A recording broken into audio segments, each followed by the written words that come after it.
Maka ketika kita pindahkan cerita kepada subhanalladzi asra bi 'abdihi lailan, maka tidak akan ragu kita. Kalau yang Allah yang memperjalankannya, sedangkan Ifrit mampu memindahkan singgasana dalam waktu belum berdiri Nabi Sulaiman, malaikat kita katakan bisa mampu sekejap mata dari Yaman ke Palestina, maka Allah Ta'ala tentu lebih mampu memperjalankan hambanya dari Masjidil Haram ke Masjidil Aqsa.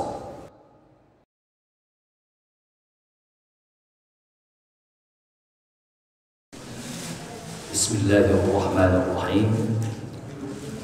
Assalamualaikum warahmatullahi wabarakatuh.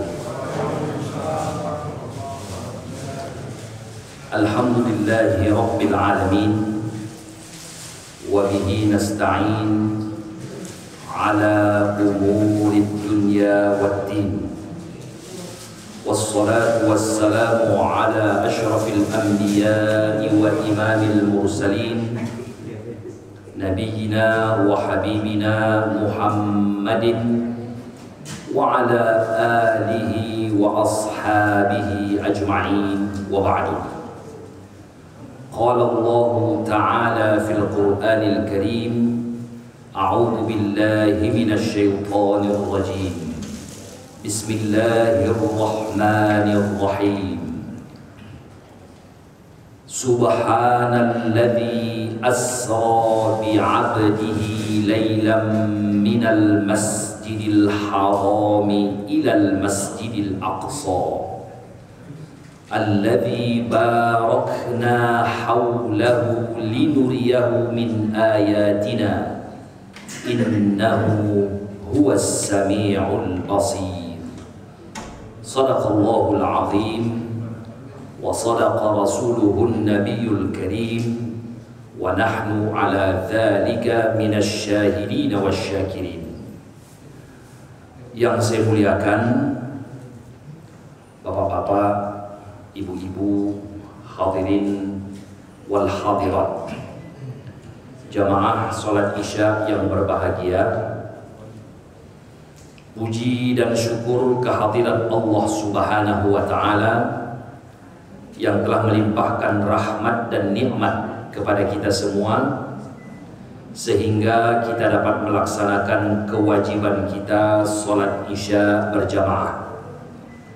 Dan marilah kita manfaatkan waktu dan umur yang Allah berikan ini untuk mengkaji agamanya yang insya Allah akan memberikan manfaat kepada kita di dunia ini dan di akhirat kelak. Bapak Ibu yang dirahmati Allah, sesuai dengan yang disampaikan oleh Bapak protokol tadi, malam ini kita khususkan walaupun berhubungan dengan hadis, tapi tema kita adalah tentang Isra wal Mi'raj. Ada di kalangan kita umat Islam yang sengaja untuk menghidupkan suasana ini dengan merayakannya, yaitu dengan perayaan Isra dan Mi'raj, termasuk juga negara kita. Ya, pemerintah juga melakukan itu.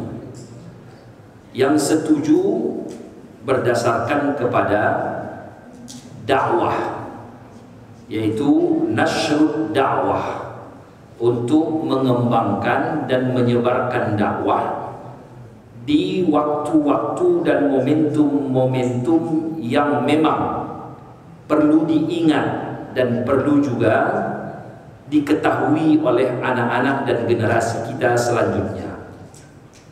Jadi sama juga dengan pengajian, ya, pengajian malam Rabu, pengajian malam Kamis, pengajian malam Jumat, pengajian malam Ahad, cuma saja temanya adalah Isra dan Mi'raj. Jadi dia sama saja dengan dakwah. Adapun yang tidak setuju mengatakan dan berdasarkan kepada bahwa tidak ada diperingati oleh para sahabat dan tidak ada diperingati oleh Rasul. Ya. Jadi kalau tidak ada yang dilakukan Rasul, maka kita tidak boleh mengada-ada. Ya.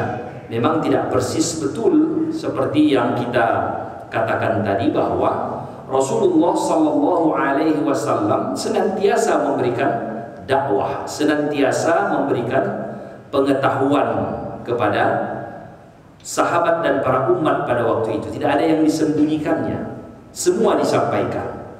Yang memang harus disampaikan Rasul, dan tidak ada munasabah, momentum-momentum tertentu, terkecuali memang misalnya pelaksanaan ibadah haji, ya, pelaksanaan saum Ramadan. Nah, jadi hal-hal yang seperti itu tidak perlu kita pertentangkan antara yang setuju dengan yang tidak setuju. Ya, jadi kita yang melaksanakan pengajian saja temanya kita ubah. Ya, hadis-hadis yang selama ini kita kaji cocokkan dulu pada malam hari ini dengan berhubungan dengan Isra dan Mi'raj. Nah, oleh sebab itulah maka saya membawa beberapa hadis di sini, walaupun tidak seluruhnya secara lengkap, tapi diringkaskan yang berhubungan dengan perjalanan baginda Rasulullah Sallallahu Alaihi Wasallam. Bapak Ibu yang dirahmati Allah, kalau kita berbicara tentang Isra dan Mi'raj, ini ada dua kajian. Yang pertama adalah perjalanan bumi, karena Al-Quran mengatakan Subhanalladzi asra bi'abdihi laylan minal masjidil haram ilal masjidil aqsa. Ini kedua-duanya masih di bumi. Ya, perjalanan di bumi. Yang ini saja pun sudah menjadi problem, sudah menjadi masalah. Kenapa perjalanan yang selama waktu itu perjalanannya memakan waktu lebih dari 2 minggu, setengah bulan lebih. Itulah perjalanan normal dari Masjidil Haram ke Masjidil Aqsa. Kalau sekarang mungkin kita dengan pesawat terbang, ya, dari Masjidil Haram, kita katakanlah dari Arab Saudi, ya, ke Palestina atau yang mendekati Palestina misalnya, ya, yang mendekati Palestina, Mesir ataupun Beirut, ya, itu memakan waktu lebih kurang 2-3 jam perjalanan dengan pesawat, ya.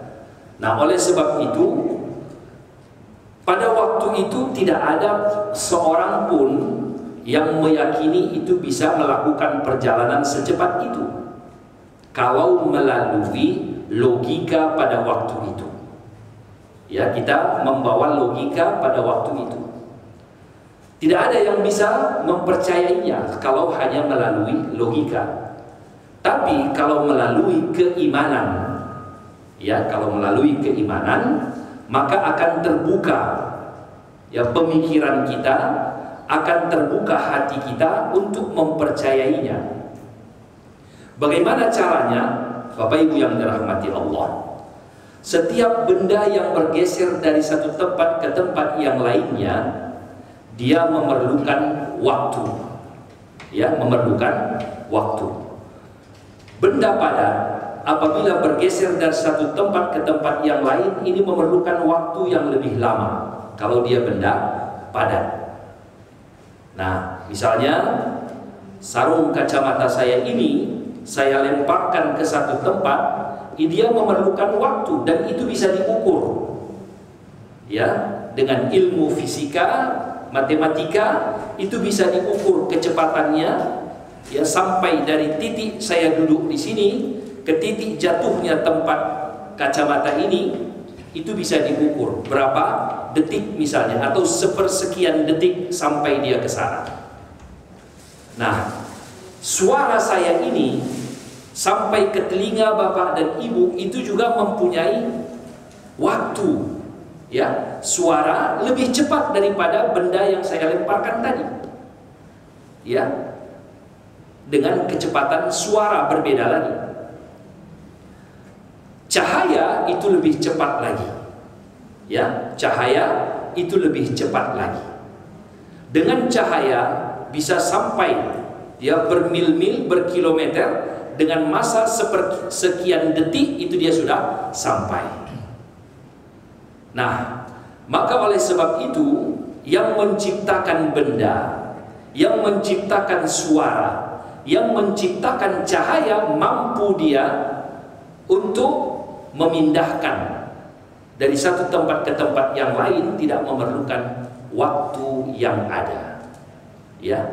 Nah, itulah dengan keimanan kita, maka disebutkan oleh ayat Al-Quran, Subhana, Maha Suci Allah. Karena bakalan ada orang yang menganggap nggak mungkin. Ya, itu makanya sampai sekarang pun masih ada orang Islam yang berpendapat bahwa Subhanalladzi asra, Maha Suci Allah yang memperjalankan. Jadi menerjemahkannya bukan Rasul berjalan sendiri, tapi diperjalankan. Ada yang mengangkat dan memindahkan. Ya, jadi bukan sendiri, ada yang mengangkat dan memindahkan. Maka redaksi Al-Quran menyebutkan Subhana, Maha Suci Allah, dari fikiran kita yang tidak mungkin, dari fikiran mereka yang mengatakan mustahil, maka Allah katakan Subhana, Maha Suci Allah. Ya, Maha Suci Allah daripada tuduhan-tuduhan dan pemikiran yang dianggap bahwa itu tidak mungkin. Subhanalladzi asra, maka di sini bentuknya asra, memperjalankan di waktu malam. Bahasa Arab asra itu sudah memperjalankan di waktu malam. Jadi mengapa lagi ada Subhanalladzi asra bi'abdihi. Abdun itu hamba. Ya, hamba. Tidaklah disebut hamba kalau tidak ada ruh dan jasad. Ya, kalau hanya ruh saja disebutlah dia ruh. Tapi kalau ada ruh dan jasad, maka itu yang dikatakan hamba. Maka Allah menyebutkan di sini Subhanalladzi asra bi'abdihi, Maha Suci Allah yang memperjalankan hambanya. Maka terbatalkanlah yang mengatakan bahwa Rasul itu hanya ruh saja yang berjalan. Karena ada hadis yang mengatakan bahwa Aisyah mengatakan, ya, Rasul itu tidur dekat saya dan dia masih ada fisiknya di dekat saya. Dan ini membantah tentang Isra dan Mi'raj tersebut. Nah, kalau dikaji, Bapak Ibu yang dirahmati Allah, makanya perlu kita ketelitian dalam mengkaji sejarah Rasul ini. Aisyah radhiyallahu anha, ya, dia belum bersama Rasul ketika di Makkah, belum bersama Rasulullah sallallahu alaihi wasallam. Ya, jadi oleh sebab itu ini tidaklah tepat dengan mengatakan Aisyah mengatakan saya bersama Rasulullah pada malam itu. Jadi tidak benar karena masih berada di Makkah, dan di Makkah Rasul tidak bersama Aisyah. Bapak Ibu yang dirahmati Allah, kalau hanya ruh saja, biasa kita tidur di Johor ini, bermimpi di Jakarta, bertemu dengan keluarga kita di sana, itu ruh. Tidak ada yang hal istimewa karena fisik kita berada di Johor ini, ya kan? Tapi kalau ruh dan jasad, itulah yang dikatakan luar biasa. Nah, oleh sebab itu Bapak Ibu yang dirahmati Allah, untuk memahami ini perlu kepada ekstra keimanan, keyakinan, ya, bahwa Allah itu maha. Jadi Rasulullah SAW yang disebutkan di dalam Al-Quran, Subhanalladzi asra bi'abdihi, hambanya, Maha Suci Allah yang memperjalankan hambanya lailan. Tadi sudah disebutkan bahwa asra itu perjalanan malam. Kenapa lagi Allah sebutkan lailan? Ya kan? Lail itu malam, asra perjalanan malam. Nah, di sini grammar bahasa Arab menunjukkan bahwa lailan di sini bermakna bahwa Rasulullah itu tidak semalam suntuk berjalan. Ya, jadi lailan di sini menjelaskan juz'un minal lail, bahagian malam saja. Itu makanya sebelum subuh Rasul sudah kembali ke Makkah.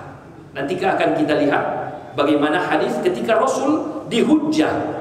Bagaimana mungkin Anda malam tadi di sini kemudian berjalan ke Palestina, ya, yang memakan waktu perjalanan sebulan pulang balik. Tahu-tahu Anda katakan pagi hari menjelang pagi sudah ada di Makkah. Ini sudah mulai rusak. Begitulah kata orang yang tidak beriman kepada Rasulullah sallallahu alaihi wasallam, terkecuali Abu Bakar As-Siddiq radhiyallahu anhu. Dari situlah dikatakan dia As-Siddiq. Bapak Ibu yang dirahmati Allah, kita selesaikan dahulu surah Al-Isra ini. Subhanalladzi asra bi'abdihi. Jadi ini Allah yang mengatakan ini hambanya. Kita yang mengaku terkadang saya ini hamba Allah. Tapi sudahkah Allah mengakui kita sebagai hambanya? Nah, ini cuma pengakuan. Sedangkan ini ikrar dari Allah Ta'ala, Maha Suci Allah yang telah memperjalankan hambanya. Jadi pengakuan daripada Allah bahwa Rasulullah ini bukan anak, Rasulullah ini bukan makhluk yang lain, ya, tetapi justru hamba Allah. Ya, hamba Allah ini untuk menguatkan meskipun Rasul sudah menembus perjalanan yang begitu luar biasa, tapi dia tidak berubah, dia tetap sebagai hamba bumi ini. Ya, sama juga dengan manusia biasa. Itu maksud penjelasan daripada abdun di sini. Subhanalladzi asra bi'abdihi lailan. Jadi juz'un minal lail. Jadi bukan semalam suntuk Rasulullah sallallahu alaihi wasallam berjalan itu. Minal masjidil haram ilal masjidil aqsa. Allah mau mengatakan, ya, ini waktu itu usia Rasul masih 50 tahun. Ya, Bapak Ibu yang dirahmati Allah, belum ada masjid, belum. Mana ada masjid? Waktu itu masih dikuasai oleh, kan Rasul belum hijrah, usianya 50 tahun. Ketika meninggal Khadijah, ketika meninggal Abdul Muttalib, ya, kemudian Abu Talib yang meninggal, pamanda Abu Talib meninggal dunia.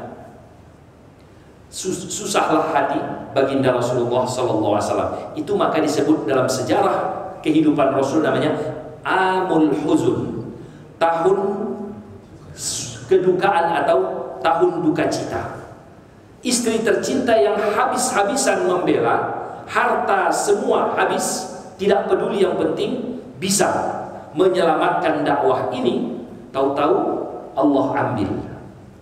Begitu juga dengan pamanda Rasulullah SAW, Abu Talib, yang selama ini membela, tapi justru meninggal dunia di tahun yang sama. Ya, namanya manusia tentu gamang menghadapi kehidupan yang seperti ini. Ya, maka Allah Ta'ala menghibur Rasul dengan memperjalankan, yang membawa di samping misi yang lebih penting lagi, ya, yaitu untuk mengambil ibadah sholat. Nah, Bapak Ibu yang dirahmati Allah, jadi perjalanan itu disebutkan, ya, linuriyahu, untuk melihat. Jadi memang tujuannya adalah seperti orang yang dalam keadaan rihlah, perjalanan, memperlihatkan kebesaran dan keagungan Allah. Dalam hadis nanti disebutkan bagaimana Rasulullah itu melihat, ya, alam yang berbeda dengan dunia ini. Adanya yang diperlihatkan bagaimana kondisi manusia di dalam surga, kondisi manusia yang berada di dalam neraka, dan banyak hal-hal yang luar biasa ditunjukkan oleh Allah Subhanahu wa Ta'ala. Itu makanya linuriyahu. Nah, Bapak Ibu yang dirahmati Allah, kembali kepada perjalanan bumi ini, jadi Masjidil Haram ilal Masjidil Aqsa, untuk lebih mendekatkan faham kita, ya, untuk mendekatkan faham kita bagaimana Allah Ta'ala, ya, memperjalankan Rasulullah yang fisiknya ada dagingnya, ada tulangnya, ada air dan sebagainya, kok bisa begitu cepat, ya, berjalan dari Masjidil Haram ke Masjidil Aqsa di Palestina. Nah, untuk mendekatkan faham, ada cerita di dalam Al-Quran. Ada cerita di dalam Al-Quran tentang Nabi Sulaiman dengan burung hudhud. Ya, ketika upacara lah kita katakan berkumpul, burung hudhud tidak terlihat. Lantas ringkas cerita ditanya Nabi Sulaiman, kemana? Dia membawa hujah dan dalil. Saya baru dari perjalanan melihat di sebelah selatan. Ya, Palestina itu di utara. Ya, kalau kita lihat peta, Palestina itu di utara. Ya, Palestina di utara. Waktu itu Nabi Sulaiman di utara, di Palestina, Haikal Sulaiman, tempat kerajaannya. Ya. Kemudian kata Hudhud di selatan, yaitu Yaman. Ada kerajaan di sana wanita yang tidak menyembah Allah. Kalau menurut tafsir namanya Balqis. Nah, jadi Bapak Ibu yang dirahmati Allah, inilah laporan daripada Hudhud yang awalnya mau diancam hukuman oleh Nabiullah Sulaiman. Tapi dengan dalil itu, maka dikatakan coba ajak dakwah dia supaya bisa memeluk agama Islam yang dibawa oleh Nabi Sulaiman.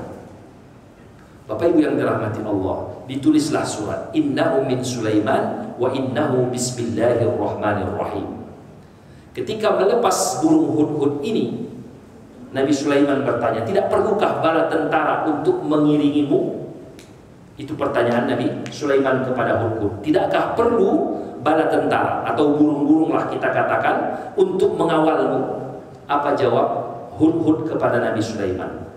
Selama ada basmalah, bismillahirrahmanirrahim, tidak ada yang perlu aku takutkan. Ini pelajaran bagi kita, ya. Kita selalu mengucapkan bismillahirrahmanirrahim, tapi tidak terhujam ke dalam lubuk hati kita, ke akal kita, sehingga mengucapkan juga dengan basmalah, perasaan takut masih ada, khawatir masih ada, dan sebagainya.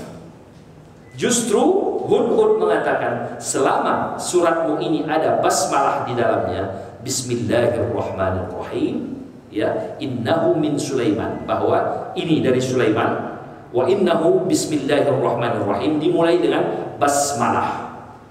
Aku tidak akan takut. Itu perjalanan jauh dari utara ke selatan Jazirah Arab. Makkah di tengah, Madinah itu di tengah, ya. Madinah dengan Makkah itu di tengah Jazirah Arab. Nanti kalau dilihat di dalam peta seperti itu. Di utara Palestina, di selatan Yaman, di tengah-tengah, ya. Jadi kalau kita melihat bahwa perjalanan Rasul itu pertengahan, ya, dibandingkan dengan perjalanan Hudhud ini. Ringkas cerita, ya, dapat surat Balqis, dia katakan, saya mendapatkan surat, katanya, kepada para pembesar, apa yang harus kita lakukan, ya. Bermusyawarat, akhirnya diberikanlah hadiah kepada Nabi Sulaiman. Hadiah itu tidak ada apa-apanya, karena Nabi Sulaiman adalah raja yang terkaya pada waktu itu, ya. Maka dia katakan, kalau dia tidak menyerah, maka aku akan serang. Mendengar itu, maka Balqis pun datang menyerah. Ketika dalam perjalanan, Nabi Sulaiman mengatakan, ya, siapa yang bisa memindahkan singgasana singgasana Balqis, raja di Yaman ini, di selatan, memindahkan untuk ke utara, ke Palestina. Singgasananya, tempat kerajaannya itu dipindahkan dari Yaman ke Palestina. Bapak Ibu yang dirahmati Allah, coba, wa qala al-ifritu minal jin, kata jin ifrit. Wa qala al-ifritu minal jin, kata ifrit dari golongan jin, ana atika bihi qabla an taquma min maqamik. Saya akan pindahkan singgasana yang ada di Yaman itu ke Palestina sebelum Anda tegak berdiri dari tempat Anda. Hebat enggak tuh ifrit? Ya, ifrit yang mengatakan, wa qala al-ifritu minal jin ana atika bihi qabla an taquma min maqamik. Wa qala alladhi indahu ilmun minal kitab. Dalam Al-Qur'an disebutkan ada seseorang lah kita katakan di sini, kalau menurut ahli tafsir, bisa manusia, bisa juga malaikat. Karena disebutkan di sini dengan isim mausul, wa qala allazi, dan berkatalah yang, siapa belum nggak jelas. Tapi yang diperjelas dengan diberikan Allah dia ilmu. Indahu ilmun minal kitab, ada ilmunya dari Alkitab. Allah berikan dia ilmu dari Alkitab. Apa katanya? Ana atika bihi qabla an yartadda tarfa. Sebelum Anda berkedip sudah sampai. Ya, ini cerita di dalam Al-Quran. Maka ketika berkediplah Nabi Sulaiman, sudah ada singgasana Balqis di hadapannya. Ya, maka kata Sulaiman, Maha Suci Allah, ya, ini untuk liyabluwani, untuk menguji saya. Aashkur am akfur, saya ini sebagai hamba yang bersyukur, ya, atau hamba yang kufur. Melihat begitu luar biasanya, dia bisa memerintah jin, dia bisa memerintah malaikat. Kalau menurut mufassir ada yang mengatakan malaikat, ada yang mengatakan manusia yang sakti. Itu bisa memindahkan dari Yaman ke Palestina sekejap mata. Pertanyaannya, siapa yang menciptakan Ifrit?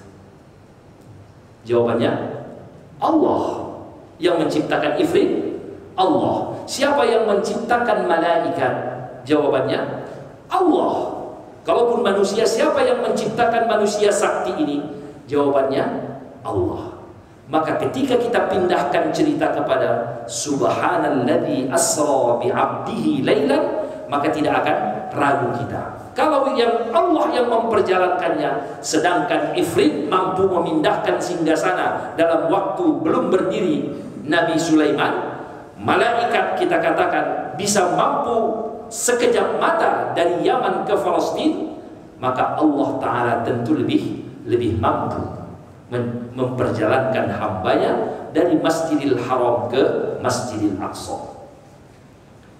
Bapak Ibu yang dirahmati Allah, itulah perjalanan dari bumi Makkah ke bumi Palestina. Nah, ketika sampai di sana, maka Allah Ta'ala pun memerintahkan kepada Jibril. Ya, di sini disebutkan dalam hadis, ya.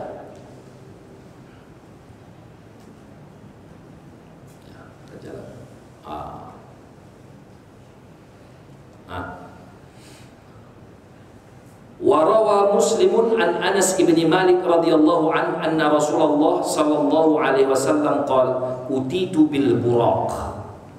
Saya diberikan buraq, wa huwa dabbatun abyad. Ya, kendaraan yang putih, tawilun, yang tinggi, fauqal himar, di atas keledai. Ya, artinya bentuknya lebih besar daripada keledai. Ya, kemudian wadunal baghal, tapi dia bukan seperti kuda, baghal, ya. Yadau hafirahu inda muntaha tarfih. Jadi ketika itu dia begitu melangkah sampailah ke sejauh mata memandang. Nah, ini yang dilihat Rasul seperti itu. Jadi wallahu a'lam, kita juga tidak bisa membayangkannya, tapi yang jelas ini adalah kendaraan yang dikendarai Rasulullah sallallahu alaihi wasallam. Qal farakibtuhu hatta ataitu Baitul Maqdis. Saya tunggangi, saya kendarai sampailah ke Baitul Maqdis. Di sini disebutkan Baitul Maqdis. Jadi ingin saya katakan tadi, Bapak Ibu yang dirahmati Allah, ini kabar gembira bagi kita umat Islam dan waktu itulah, ya, para sahabat, bahwa satu saat, ya, Ka'bah yang dikelilingi oleh 360 lebih berhala itu bakal menjadi masjid. Karena Allah Ta'ala jauh-jauh hari sudah mengatakan Subhanalladzi asra bi'abdihi lailan minal masjidil haram. Sekarang kita menganggap ayat ini biasa saja, ya, karena kita sudah melihat Masjidil Haram sudah menjadi masjid. Ya, Bapak Ibu yang dirahmati Allah, sudah menjadi masjid. Ilal Masjidil Aqsa. Mana Masjidil Aqsa? Belum ada. Belum ada Masjidil Aqsa, ya. Cuman buminya itulah yang disebut Allah sebagai masjid, tempat sujud, ya. Masjidil Haram itulah Ka'bah. Kelilingnya belum ada apa-apa, belum ada bangunan yang seperti sekarang ini.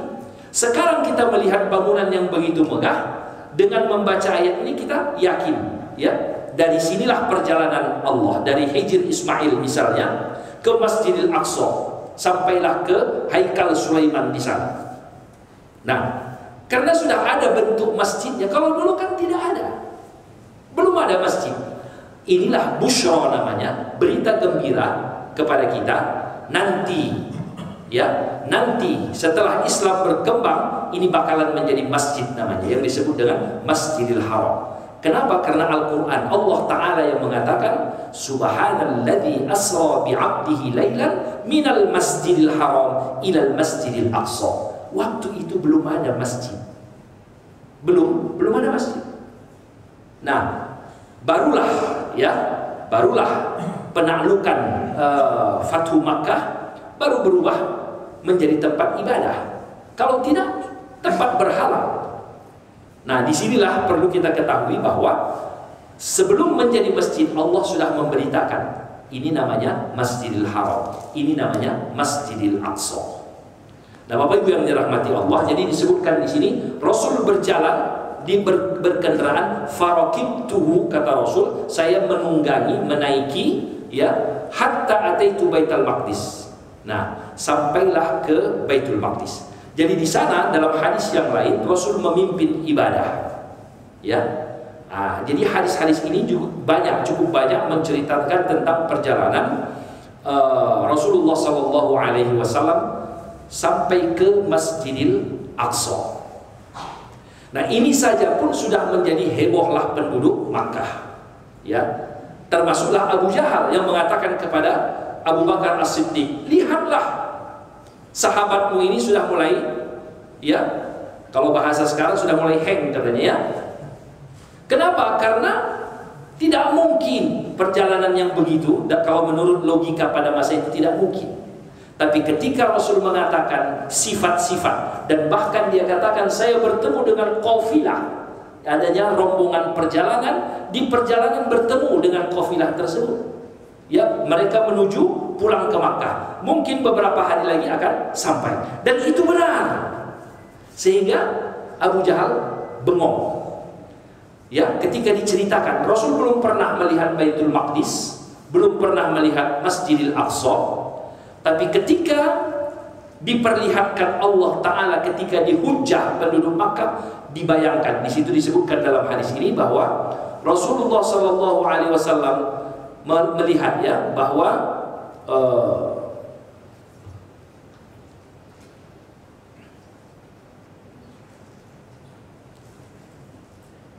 ini sudah masuk ke Mi'raj, ya. Dakhaltul masjida fa shallaitu fihi rak'atain. Ya, kharajtu faja'ani Jibril alaihi salam bi ina'in min khamrin wa ina'in min labanin fakhtartul laban. Jadi ketika dia sholat di Masjidil Aqsa tersebut, Rasulullah didatangi Jibril dan memberikan pilihan, ada khamar, ada susu, ya. Maka Rasulullah memilih susu, ya. Fakhtartu al-laban. Faqala Jibril alaihi salam ikhtartul fitrah summa araja bina ila sama. Nah, di sini disebutkan bahwa Rasul dibawa Jibril sampailah ke sama, ke atas, ya, naik ke atas. Nah, di sini disebutkan bahwa rupanya Mi'raj itu ada beberapa pintu langit itu, ya. Disebutkan di sini haddatsahu an lailatul asrabi bainama ana fil hatim wa rubbama qala fil hijr muttaji'an is'atani atin faqal sami'tu fashaqqa. Ini persiapan Rasul ketika mau diperjalankan dari Makkah ke Masjidil Aqsa itu, dia ada persiapan, ya. Di dada Rasulullah itu, nah, ini juga ada juga pandangan para ulama yang mengatakan Rasul hanya sekali dibedah dadanya waktu masa kecil, ya, 6 tahun. Tapi di sini juga disebutkan hadis ini diriwayatkan oleh Muslim, diriwayatkan juga oleh Bukhari, bahwa ada syaqqa itu dibedah, ya. Datang Jibril bersama malaikat yang lain, disebutkan di sini, ya, dibelahlah fasyaqqa al-qiddi wa syaqqa litsawb wa kadzalika lima baina hadhihi wahid baina hadhi ila hadhi. Jadi dari atas ini sughar itu lekukan di bawah leher kita ini kan ada yang lekuk, berlubang seperti lubang. Itu sampailah ke atas pusar ini, itu yang dibedah. Disebutkan dalam hadis yang panjang bagaimana dibersihkan, kemudian dikembalikan, kemudian diisi dengan iman dan sebagainya dalam menurut hadis tersebut ya. Nah, Bapak Ibu yang dirahmati Allah, jadi di sini disebutkan juga hatta atas sama'ad dunya fastaftaha faqil, sampailah pintu langit dunia katanya. Ya di sini man hadza qala Jibril qila wa man ma'ak qala Muhammad qila wa qad arsala qala na'am qila marhaban bihi fa ni'mal maji' ja'a bi fafutiha falamma hadarat fa iza fiha Adam. Jadi ada bertemu dengan Adam, bertemu dengan Idris, bertemu dengan Musa, bertemu dengan Yusuf dan seterusnya. Dari setiap langit di situ ada para nabi. Ya, apakah yang dimaksud ini planet? Apakah yang wallahu a'lam? Di situ tidak ada penjelasan. Ya, dan tidak perlulah kita mencari-cari di mana tempatnya. Ya, ini hanya hadis yang diriwayatkan Imam Bukhari. Ya, as-sahhul kutubi ba'dal Quran. Kalau sudah Bukhari dengan Muslim bergabung, muttafaqun alaih, tidak ada lagi kitab yang lebih autentik, yang lebih benar ya selain daripada itu. Ya, setelah Al-Qur'an, itulah yang diimani oleh seluruh muslim di dunia ini, mengatakan posisi kedudukan Sahih Bukhari dengan Sahih Muslim kalau sudah digabungkan kedua-duanya ada meriwayatkan, maka tidak akan diragukan lagi. Nah, ini Isra dan Mi'raj seperti itu. Hanya saja bagaimana kita memahaminya. Langit terbuka ya, kemudian ada bertemu dengan Adam, bertemu dengan Nabi Idris, bertemu dengan para nabi yang lain, sampai bertemu dengan Nabi Ibrahim ya. Akhirnya sampailah perjalanan, kata Jibril kepada Rasulullah, hanya sampai sini saya dibolehkan menemanimu. Ya, dalam hadis itu disebutkan hanya sampai di sini. Ila sidratil muntaha. Nah, itu juga sulit untuk menafsirkannya. Dalam surah An-Najm ya, surah An-Najm disebutkan bahwa walaqad ra'ahu nazlatan ukhra inda sidratil muntaha. Ya, Rasul melihat makhluk asli daripada Jibril itu. Ya, melihat Jibril itu dengan bentuk aslinya. Pertama ketika mendatangi Rasul ketika menurunkan ayat Al-Quran yang kali pertama, itu Jibril dengan rupa aslinya ya, di Gua Hira. Iqra bismi rabbikal ladzi khalaq, kata Jibril kepada Rasul. Dan ini laqad ra'ahu nazlatan ukhra, yang artinya sungguh dia melihat di tempat yang lain. Jadi Jibril itu di mana dilihat Rasul dengan rupanya yang asli? Inda sidratil muntaha. Ya, di tempat yang disebut dengan sidratil muntaha. Disinilah berhenti Jibril. Kemudian kata Jibril kepada Rasul, Anda yang boleh meneruskan perjalanan ini. Bapak Ibu yang dirahmati Allah, itulah keutamaan daripada baginda Rasulullah sallallahu alaihi wasallam. Maka ketika melihat kerajaan Allah Ta'ala yang ada dilihatnya ya, jadi di situ disebutkan bahwa ma zaghal basaru wa ma tagha laqad ra'a min ayati rabbihil kubra. Ketika melihat ayat dan tanda-tanda kebesaran Allah ya, jadi Rasul melihat luar biasanya apa yang ditunjukkan oleh Allah Ta'ala di sana. Akhirnya dia katakan at-tahiyyatu lillah. Ya, at-tahiyyatu lillah. Semua penghormatan milikmu ya Allah. Ya, inilah yang kita abadikan dalam sholat kita. Jadi Bapak Ibu yang dirahmati Allah, orang yang sholat itu adalah mi'rajnya ya hamba kepada Allah Subhanahu wa ta'ala. Kata Rasulullah, at-tahiyyatu lillah. Segala penghormatan hanya milik Allah. Maka Allah menjawab, Assalamu alayka ayyuhan nabi. Bapak Ibu yang dirahmati Allah, jadi Rasul tidak mengucapkan salam, Assalamu alaikum misalnya. Kan kita diajarkan kalau bertemu mengucapkan salam. Nah, justru Rasul mengatakan at-tahiyyat, karena as-salam itu adalah Allah. Ya, asmaullah as-salam. Sumber keselamatan adalah Allah. Jadi tidaklah dikatakan salam kepada Allah, keselamatan kepadamu, enggak. Karena memang dialah salam itu sendiri. Maka ya, keselamatan itu tidak diucapkan kepada Allah, karena Allah adalah sumber keselamatan. Maka Rasul katakan at-tahiyyatu lillah.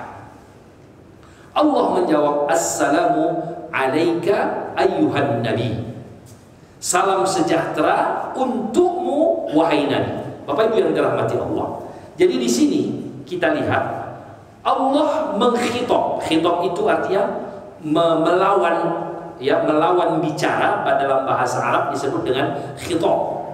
Ya, khutbah itu adalah orang yang menyampaikan pesan-pesan di khalayak ramai dengan sebutan khutbah. Sedangkan khitab adalah berdialog, berbicara. Jadi dalam pembicaraan itu disebutkan bahwa Allah Ta'ala menjawab assalamu alaika. Ka itu untuk sendiri. Ya, kalau kita belajar grammar bahasa Arab, ya, kum itu untuk ramai. Ya, assalamu alaikum itu untuk ramai orang. Assalamu alaika itu khusus kepada seorang laki-laki. Assalamu alaiki itu khusus untuk seorang perempuan. Ya, jadi barakallahu fika misalnya. Barakallahu fika. Ya, semoga Allah memberkahimu, itu satu orang. Ya, kalau perempuan barakallahu fiki. Ya, itu untuk perempuan satu orang. Nah, ini jelas Allah mengatakan untuk satu orang saja. Assalamu alaika. Ya, itu untuk satu orang. Belum lagi pas, maka Allah perkuat lagi kedudukan Rasul itu bagaimana di sisi Allah. Ayyuhan Nabi. Ayyuhan Nabi. Jadi tidak disebutkan ayyuha Muhammad. Tidak. Jadi gelarnya yang diambil di sini, Allah menyebutkan kepada Rasul itu sebagai Nabi yang membawa berita dari Allah Ta'ala, disebut dengan Nabi. Ya, Naba, Nabi itu sama akar katanya. Surah An-Naba artinya surah yang menceritakan berita tentang kiamat, disebut dengan An-Naba. Ya, jadi berita misalnya di dalam penyampaian berita televisi misalnya, ya, itu disebut dengan naba. Ya, naba itu berita. Nah, jadi Nabi adalah yang membawa berita, dinisbahkanlah dia pembawa berita. Jadi Rasul di sini disebutkan assalamu alaika ayyuhan nabi. Jadi K-nya itu kepada Rasul Muhammad SAW, Nabi itu gelarnya juga kepada Rasulullah SAW. Begitulah tingginya kedudukan Rasulullah SAW. Allah tidak menyebutkan nama Muhammad meskipun dia berdialog. Ya, berbeda dengan Musa. Wa kallamallahu Musa taklima. Ketika di bukit Tursina, Musa berdialog dengan Allah Ta'ala, tapi langsung Allah mengatakan ya Musa. Wa ma tilka biyaminika ya Musa. Apa di tangan kananmu itu ya Musa? Namanya disebut. Namanya. Wa ma tilka biyaminika ya Musa. Jawab Musa, hiya asa. Ini tongkat saya. Ya, ketika ditanya apa di tangan, bukan Allah tidak tahu, tapi dia memang selalu membawa tongkat, maka Allah ingin, ya, menunjukkan bagaimana tongkat itu bisa berubah menjadi ular. Wa ma tilka biyaminika ya Musa, hiya asaya. Ya, asaya, ini tongkat saya. Ya. Wa ahusyu ala ghanami, yang digunakan untuk mengusir domba-domba yang digembalakannya. Jadi tongkat itu fungsinya itu. Ketika dilempar berubah menjadi ular. Nah, jadi bahasa Allah Ta'ala di sini dalam Al-Quran ini, wa ma tilka biyaminika ya Musa, dipanggilnya namanya. Tapi ketika Nabi Muhammad ayyuhan Nabi, begitu mulia dan mesranya Allah memanggilnya. Uskun anta wa zaujukal jannah. Ya Adam. Langsung dipanggil namanya. Ya Adam, uskun anta wa zaujuka al jannata. Hai Adam, ya, tinggallah engkau bersama istrimu di dalam surga. Langsung namanya dipanggil.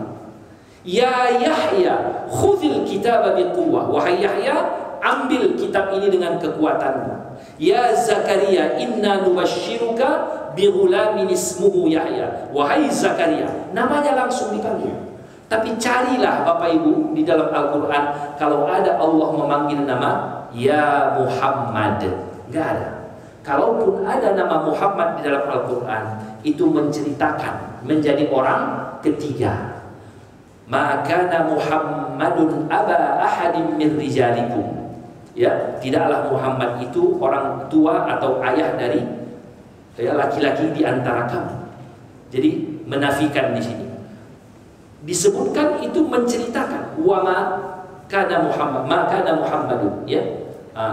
Ataupun cerita ketika Nabi Isa mengatakan, wa idz qala Isa ibn Maryam ya bani Israil inni rasulullah ilaikum musaddiqan lima baina yadayya minat Taurat wa mubasysyiran bi rasul, dan aku membawa berita gembira, wa mubasysyiran bi rasuli min ba'di, setelah aku ini ada nabi ismuhu Ahmad, namanya Ahmad.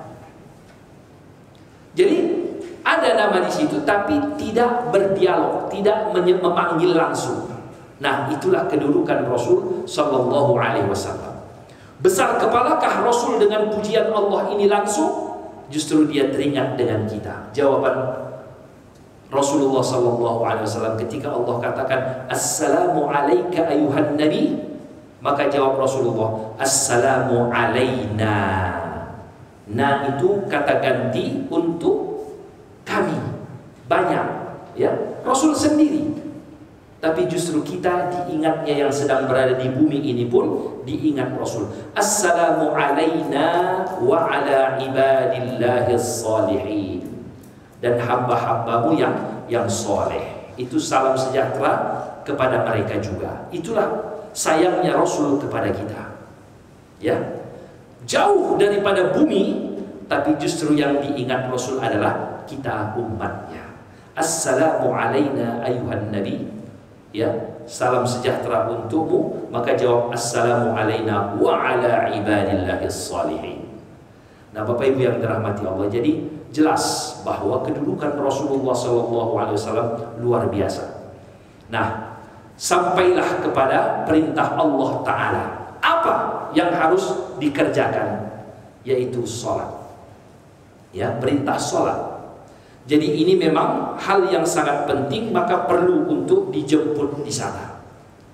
Nah, di dalam hadis kita ini disebutkan berulang-ulang, ya, tidak saya bacakan lagi karena ada beberapa kali disuruh kembali, ya, disuruh kembali dan kembali lagi kepada Allah Ta'ala sampai berulang-ulang, ya, kata Nabi Musa, ya, bahwa di langit yang keenam. Nah, di sini disebutkan bahwa faraja'tu fawad'a anni 'ashran faraja'tu ila Musa faqala mithlu faraja'tu fawad'a anni 'ashran faraja'tu ila Musa faqala mithlu faraja'tu fawad'a alayhi 'ashra فرجعت إلى موسى فقال مثله فرجعت فأمرت ب10 صلوات كل يوم فرجعت فقال مثله فرجعت فأمرت ب5 صلوات كل يوم فرجعت إلى موسى فقال بما أمرت قلت أمرت ب5 صلوات كل يوم إن أمتك لا تستطيع 5 صلوات كل يوم. Justru Nabi Musa tidak percaya bahwa umat Muhammad itu mampu mengerjakan 5 kali sholat pun.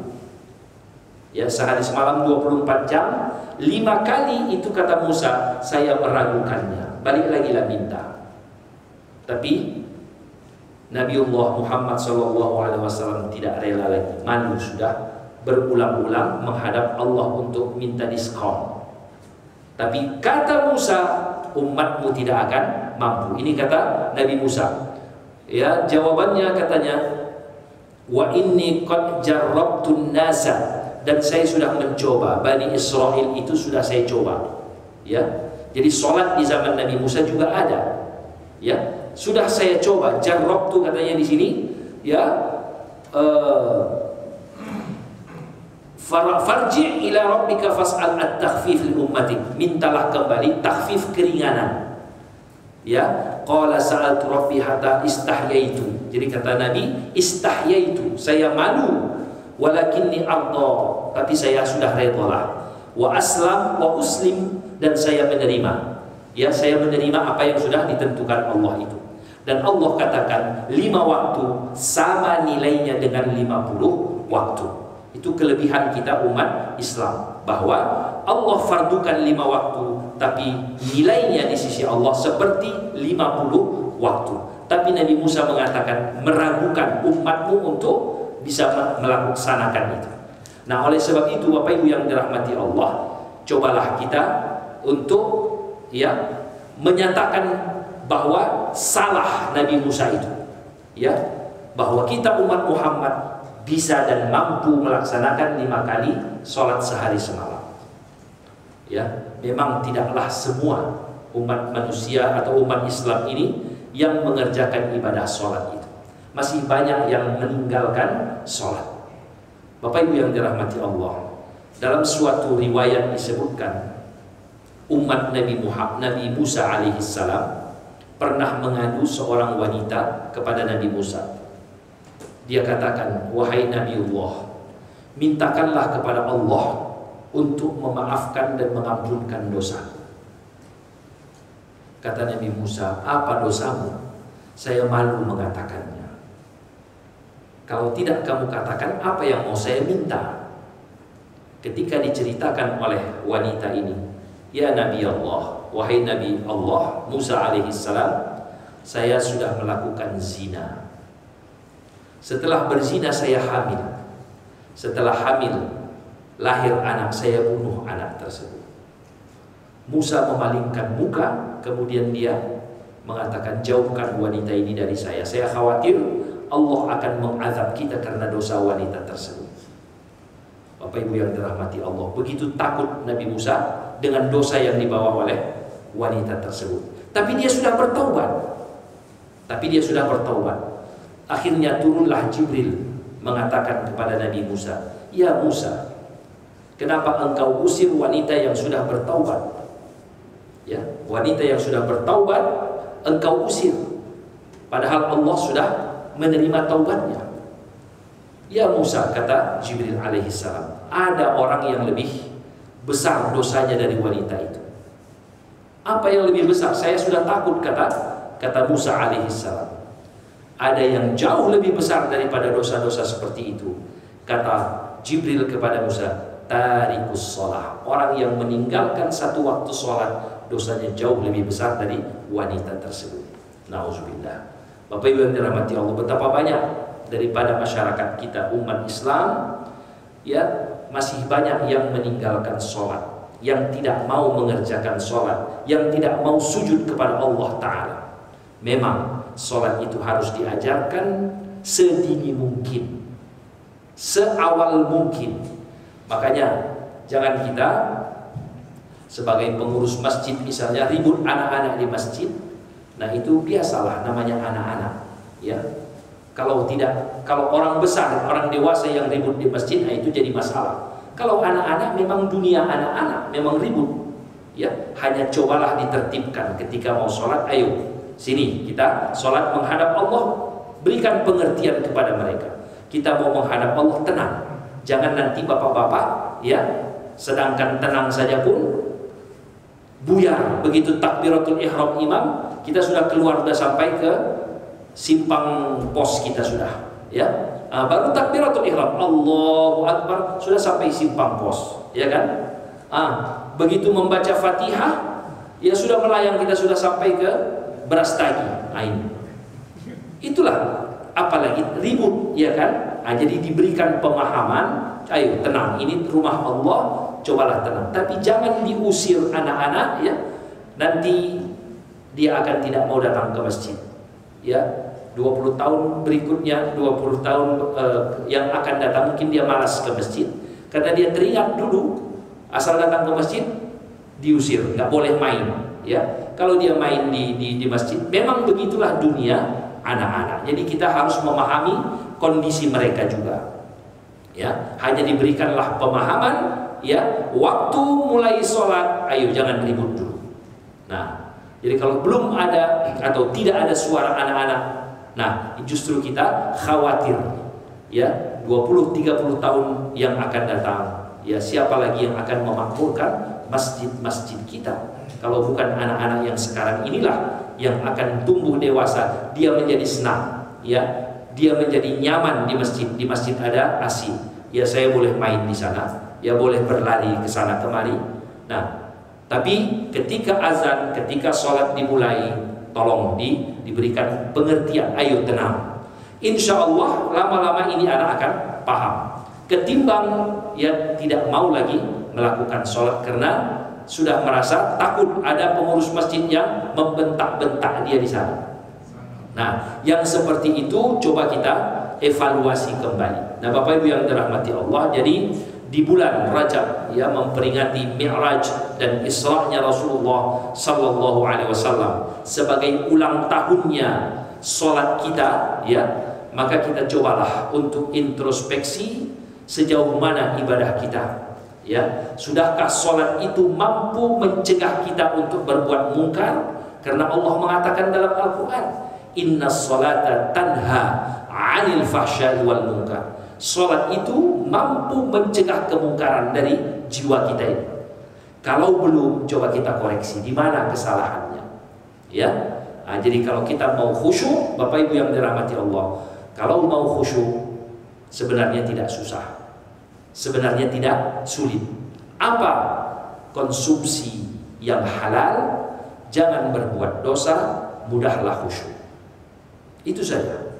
Konsumsi yang halal, masukkan ke lambung kita ini yang halal, karena itulah sebagai bahan darah kita dipompakan di jantung ini. Kalau dia halal, dia bersih, masuk ke dalam lambung kita, menjadi darah, dipompa oleh jantung yang halal, dia mudah tunduk kepada Allah, ya, dan hindari perbuatan dosa. Ya, kalau ada terpandang, terlihat, tercakapkan, segeralah beristighfar.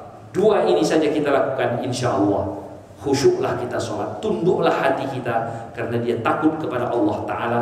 Karena memang yang kita masukkan ke lambung kita, ke jasad dan fisik kita ini yang halal-halal, dan kita upayakan untuk tidak melakukan dosa-dosa, maka orang yang seperti itu insya Allah hatinya akan mudah khusyuk, hatinya akan tunduk di hadapan Allah Subhanahu wa Ta'ala.